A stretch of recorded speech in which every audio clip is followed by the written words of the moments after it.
Hey adventurers, so today is a video about should you read the Silmarillion. This is not a why you should read, this is a if you are wondering about reading the Silmarillion, this should maybe answer some questions for you. I have several questions that I have kind of asked myself, written down to ask you as a viewer, for you to be able to decide, and then I've got a couple points that are why, some of the reasons why I think you should. I don't really have any as to why you shouldn't, other than the questions that need answered for your own self. I also asked a couple of other people to give me some of their own thoughts, and you will hear what they have to say rather than just for me. I didn't want it to be my own personal opinion. I wanted to have a few more opinions to pull from so that it's not just me talking, it's more people, more opinions, more personalities, different types of people with different outlooks on the world and on this book specifically. So before I let these other people talk, the first question I would ask is, are you interested? Are you interested in reading the Silmarillion? All these other questions kind of fall under that larger banner of are you interested? And they will really influence your decision as to why, or as to yes or no for reading this book. Let's hear what these other people have to say. Tony requested I answer the question, 2 reasons why I would or wouldn't recommend reading the Silmarillion. My first thought is that the Silmarillion isn't for everybody. If you don't like high fantasy and you don't like the traditional prose you've seen in Lord of the Rings, I wouldn't recommend it for those reasons, because it is a great masterpiece of a book, and there's no reason to read something you would dislike so much, I don't think. The reasons I would recommend reading it: if you want to learn about world building and stories and you like folklore type of legends, I think those are really cool. And 2, if you love the Lord of the Rings world, I think that Silmarillion really builds on what you see in Lord of the Rings. I say that not having completed the series myself, but I know a lot of the background and how it ties in because I've talked to Tony about this multiple times before. So those would be the reasons you should read it if you do like that type of story, to learn more about Lord of the Rings and the background, because that can be really enjoyable, and to learn something as maybe a writer or reader, or just want to see more about how worlds are created. Hi everyone, Tony asked me to give my opinion on why you should or should not read the Silmarillion. I'm Bryn, and here are my opinions on the Silmarillion. I think that you should not read the Silmarillion if you are into history. The Silmarillion is pretty much one big history book, and it goes from one event to the next event to the next event, and it's just back to back to back through almost the entire story. And if you are someone who likes to stick to like one storyline and just follow it all the way through, then this kind of book probably isn't for you. It kind of jumps around. It's going through the history of Middle-earth, and so if you're not into history, you probably won't enjoy this book. Second, I think you should read the Silmarillion if you are into everything Tolkien and you've read The Hobbit and The Lord of the Rings before.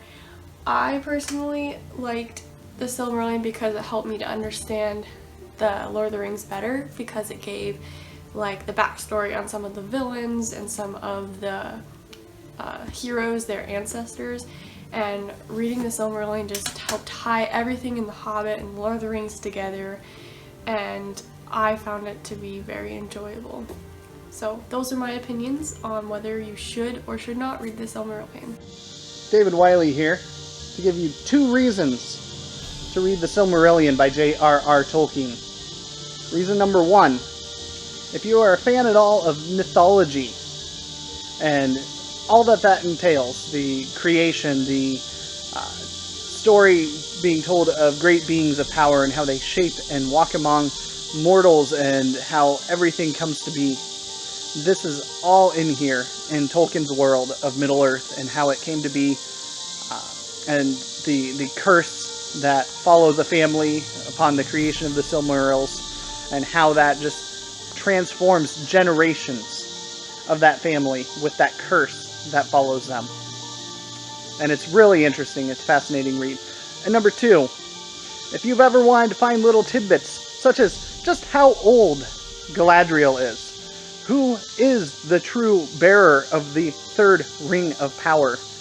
Where are the Dunedain from, and what's the big deal about them? If you want to learn about who Sauron was before he became the big baddie in The Lord of the Rings, if you want to learn about who is even bigger than Sauron in terms of bad people in Middle-earth, this has it all for you. So there you go.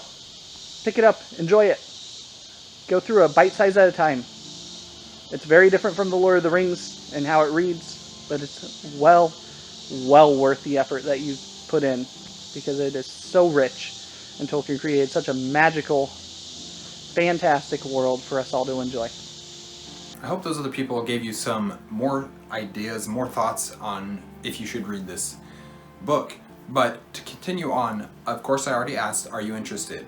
That's a very important question for this book, and really any book, but especially this one, because it's so difficult in many ways, and yet it's very deep and very thoughtful and there's a lot to it that you won't find in many other books. So are you interested? Of course. Do you like lots of details in world buildings? If you like lots of details in world building, this is absolutely the book for you. If not, you may really struggle reading this book. I know Kate really struggled reading this book, partly due to the amount of details in world building that is in it. But it's also very useful for understanding how world building and what types of details you should include in a book. Are you writing a novel or doing research? That's another question that I wrote down. This is one that I know Kate did. She read the Silmarillion for research, essentially, and I know she touched on this in her clip. But if you are writing a novel or doing research and you want to know more about world building and details and that type of stuff like I already mentioned, or you want to know how to build a world or build characters, build histories for your world, any of that type of stuff, you will find that all in the Silmarillion. If you're not doing that, you may not want to read it. Next question is it necessary for understanding The Lord of the Rings and The Hobbit? The answer to that is no, but it does give you some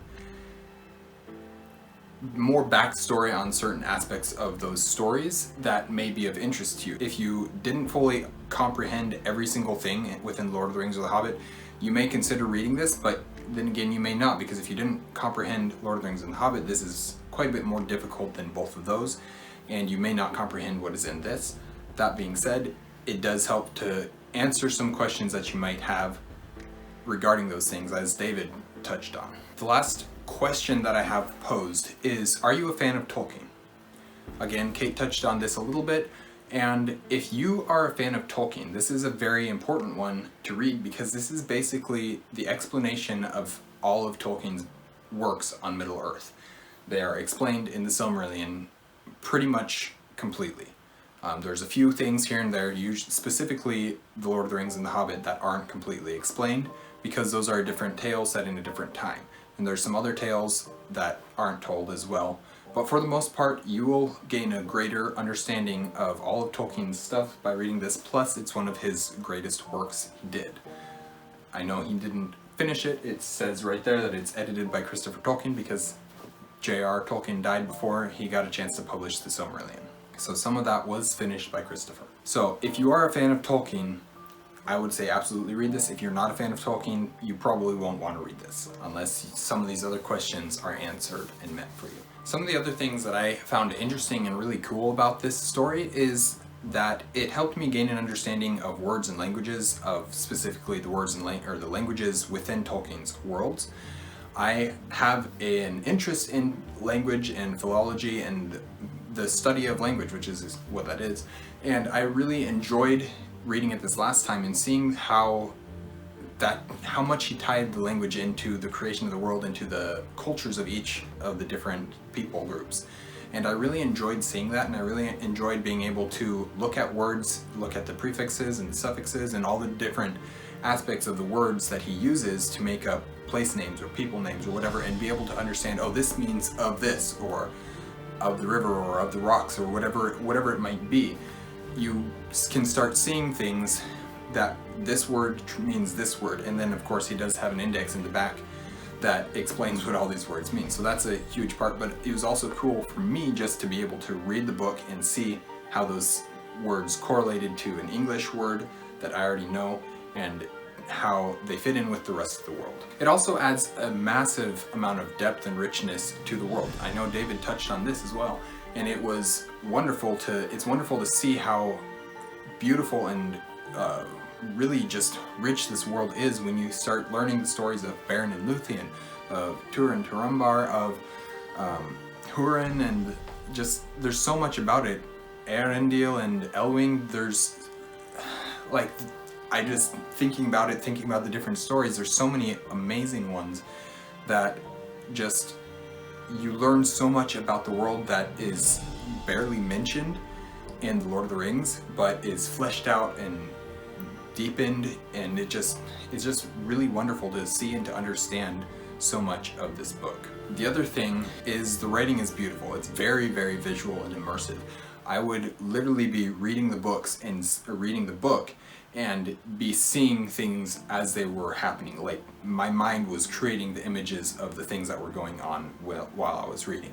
It's very easy to see the picture he is painting with his words.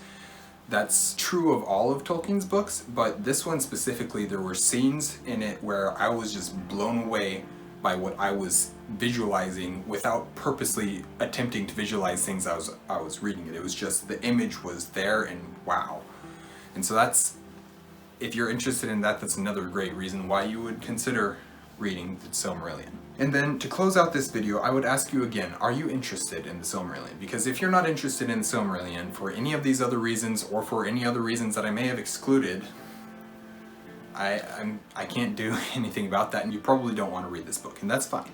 But if you are interested for any of these reasons, it's definitely worth it. One of the things that I loved seeing, and when I asked these people to contribute, I asked them if they would give me two reasons, either why you should read the Silmarillion, why you shouldn't read the Silmarillion, or one for each. And I didn't give them any other prompting as to what they should talk about, and I was just very interested and thought it was absolutely amazing to see how different and how unique each of the answers they came up with were. I purposely didn't give them any more prompting because I wanted to see that from them, and so I'm very glad to see that they came up with very different answers, and that was really cool for me. I hope you guys enjoyed this, and I hope that it maybe helps you decide if you want to read the Silmarillion or not. It's a wonderful book, it's a wonderful story, or lots of stories, and it's very rich and very deep and very hard to get through at the same time. So it's not for everyone, but I hope this helps you to make the decision that you are, maybe if you're looking to decide on whether to read this book or not. Thank you guys for watching Erudite Adventure. Please comment down below with your thoughts and whether this video helped you to decide to read the Silmarillion, or if you've already read the Silmarillion. We post videos every Monday and Thursday and have our social medias linked in the description. Thanks for watching.